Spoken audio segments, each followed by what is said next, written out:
एका सुंदर तलावाजवळील जंगलात एक लांडगा होता. एक भुकेलेला लांडगा ज्याच्या पोटातून आवाज येत होता. त्याची नजर 3 चविष्ट तरुण डुकरांवर होती आणि तो त्यांना पकडून रात्रीचं जेवण बनवायच्या संधीची वाट पाहत होता. डुकरांपैकी सर्वात मोठं डुक्कर लोभी आणि खादाड होतं. तो नेहमी आपल्या भावांचं अन्न खात असे आणि स्वतःचं अन्न त्यांच्याबरोबर कधीही वाटत नसे. अरे नाही, ते माझं सफरचंद आहे. मी ते नंतर खायला ठेवलं होतं ना. एक लोभी खादाड डुक्कर. तुला कसं पकडायचं हे मला चांगलंच माहिती आहे. वाईट लांडग्याने खादाड डुकराच्या आवडत्या सफरचंदांपैकी एक जंगलाच्या मार्गावर ठेवलं आणि त्याने रस्त्याच्या शेवटी सापळा रचला. आता ही सफरचंद भरपूर खा. जेव्हा मी तुला खाईन तेव्हा माझं पोट सुद्धा भरेल ना. घराच्या वाटेवर जमिनीवर अनेक प्रकारची सफरचंद असल्याचं लक्षात आल्यावर महाकाय खादाड डुकराला आनंद झाला. हो, माझं आवडतं फळ. अरे, हे आणखी एक सफरचंद इथे. अरे, हे तर खूप सफरचंद आहेत इथे. ही सगळी सफरचंद गोळा करून मी घेऊन जातो, म्हणजे माझ्या भावांना ही दिसणारच नाहीत, कारण ही सगळी माझी आहेत. जेव्हा महाकाय खादाड डुकराने शेवटचं सफरचंद उचलायचा प्रयत्न केला, लांडग्याने सापळ्याची दोरी ओढली आणि डुकरावर एक प्रचंड जड जाळं टाकलं. महाकाय डुक्कर कितीही धडपडलं तरी तो जाळ्यातून सुटू शकला नाही. वाचवा, मला कोणीतरी वाचवा. हे काय चाललंय? तू माझ्या जाळ्यात अडकलायस. मी तुला घरी घेऊन जाणार आहे आणि तुला खाऊन टाकणार आहे, खादाड डुक्कर. त्यावेळी खरोखरच भूक लागलेल्या डुक्कर बांधवांनी आपल्या भावाचा आवाज ऐकला.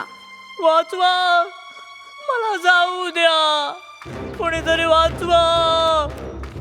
जेव्हा ते मोठ्या घाईत जंगलाच्या रस्त्याकडे धावले तेव्हा त्यांनी पाहिलं की दुष्ट लांडग्याने त्यांच्या मोठ्या लोभी भावाला पकडलंय. अरे नाही, आपण त्यांना वाचवलं पाहिजे. पण मी बलवान नाही, मला लांडग्याची भीती वाटते. सर्व काही असूनही धाडसी लहान डुकरांनी त्यांच्या भावाला वाचवण्याचा निर्णय घेतला. लांडगा महाकाय डुकराला त्याच्या कडेवर घेऊन गेला तसे ते त्याच्या मागे लागले. महाकाय डुक्कर वाहून नेऊन थकून लांडगा झोपी गेला. होय, काय तिथे कोणी आहे का?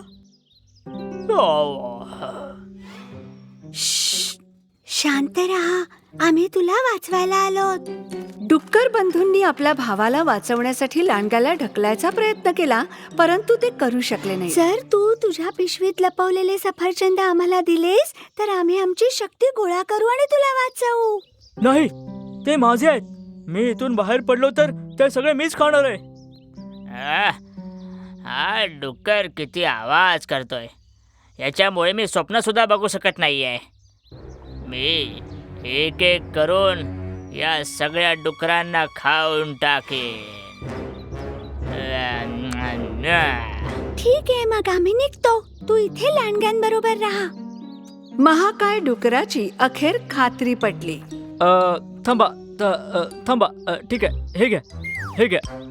पण मी माझ्यासाठी एक नक्कीच ठेवेन.